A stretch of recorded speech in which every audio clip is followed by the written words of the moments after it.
Only on ABC 15, a look inside the classroom as some local school districts reopen for summer camp. ABC 15's Danielle Lerner getting exclusive access to see how these schools are keeping students and staff members safe. I'm just going to go ahead and check your temp, okay? A temperature check and health screening from a school nurse. That's how all visitors, students, and staff start their day at Kids Zone Ed Camp in the Peoria School District.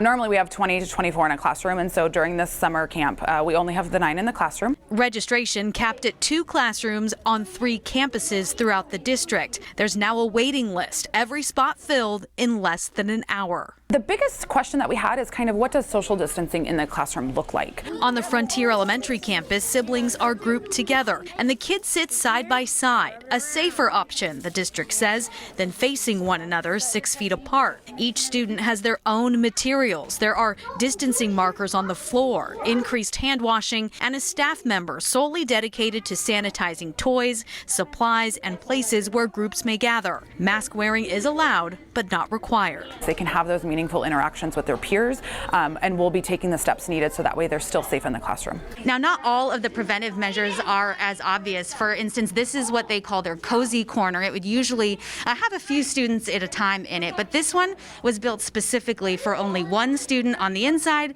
and 1 student on the outside.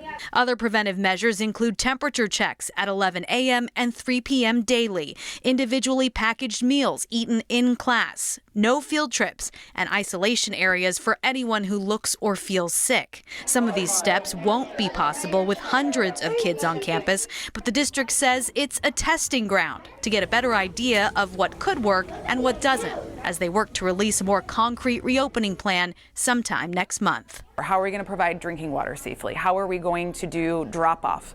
Things like that. It was just all of those little things that we've never really had to focus on were all a huge focus this year. In Peoria, Danielle Lerner, ABC 15, Arizona.